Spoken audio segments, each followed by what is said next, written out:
A lot of people live in this city. All kinds of people. Some good and some bad.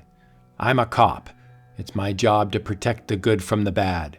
But the fire department has no choice. All calls are bad, especially when the signal rings 4 alarm. There they go again. Those engines haven't had a chance to cool off in the past few weeks.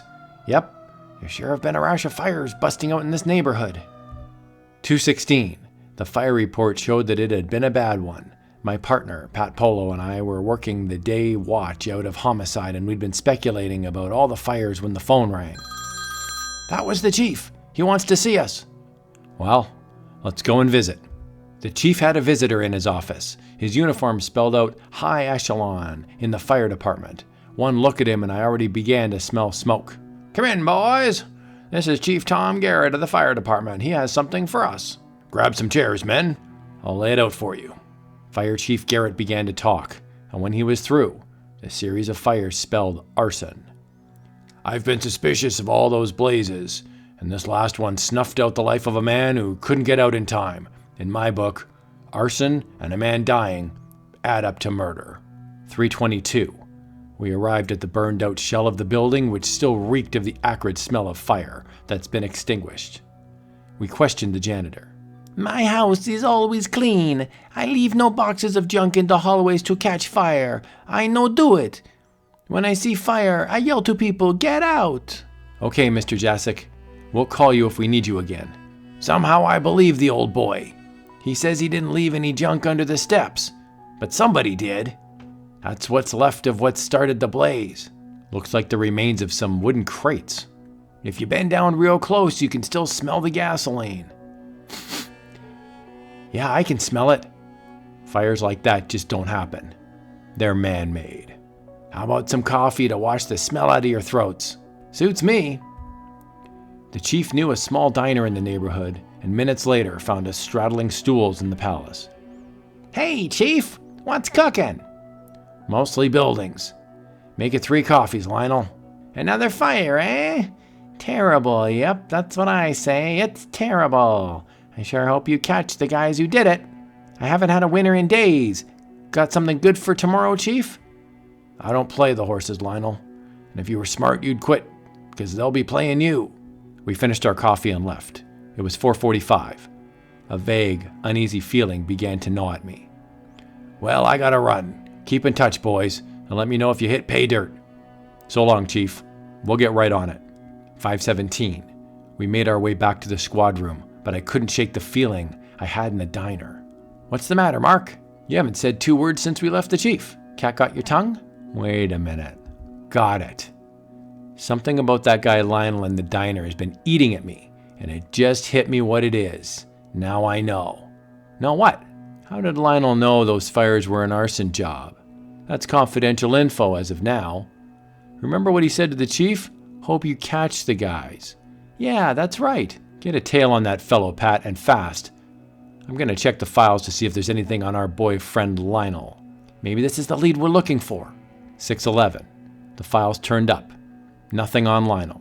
But I gumshoed back to the diner to talk to the boss, who turned out to be Frank Capolis, and threw a lot of questions at him. Well, Sergeant, Lionel is a good counterman. He minds his own business. He's crazy about playing the horses. He lives alone. What more can I tell you? Notice anything funny about him lately? Anything he's done that might be different? Nope, nothing. Of course, he hates working the night shift, but a couple of weeks ago he asked for it. That struck me funny. Does he spend a lot of money? Did you ask him why he wanted the night shift? Nope. I guess he wants to go out to the track more often. Loses a lot on the horses, the fool. But that's his business. There were more questions, more answers, but nothing to pin down. I left and joined Pat, who had arrived with the stakeout. Finney and Davis will spell each other at the stakeout, Mark. There's nothing to do but sit tight and wait. If he's our guy, he'll make his move. And we'll know. Let's go home for some shut-eye. For the next week, everything closed up on us. Nothing happened. Nobody moved. Then, one day, when we'd just come on duty, the phone shrilled. Pat took it. Yes, sure, I see. Keep an eye on him. We'll be right down. That was Davis. Just saw our boy walking into the rear of some building carrying a can that could easily have held gasoline. He's made his move. Let's make ours. We bucked traffic all the way down, but I didn't want to use the siren to herald our arrival. It was 7:17 when we arrived. He's still in there unless he's doubled out the back way. The store's all closed for the day. Nothing much stirring. Good. Keep your eye on the front entrance. We'll go in and see what's next. Pat and I quickly slipped into the building. It was quiet. Too quiet. See anything? No. But watch your step. Mark, get a whiff of that. He's done it. The familiar acrid smell was beginning to fill the hallway, and then I saw the wisps of smoke curling from beneath the door. It's right down here. Turn in the alarm, Pat. Hurry! Right! I slowly began to make my way down to the cellar when something hit me sharply on the side of my head. I must have blacked out for a second, but I was suddenly aware of someone rushing past me. No, you don't! Let me go! Let me go! It was our boy, all right, but finding himself cornered made him fight like a wild man. I was fighting for my own life in that blazing cellar. You ain't getting me! Ugh! I'll kill you!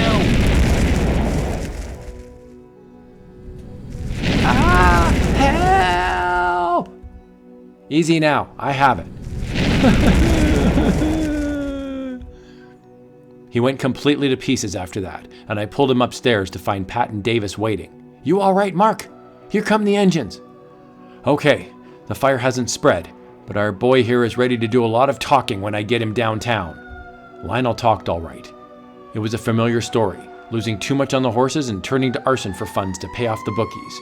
He named names, and we had no trouble collecting the rest of the gang. I made a bad mistake. I didn't think anyone would be hurt.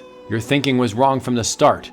There's nothing more vicious than setting fires. No crime is so utterly despicable. That's the last time you'll jeopardize innocent lives. Lionel Callender was brought to trial on charges of arson and second-degree murder. He was found guilty and sentenced to life imprisonment.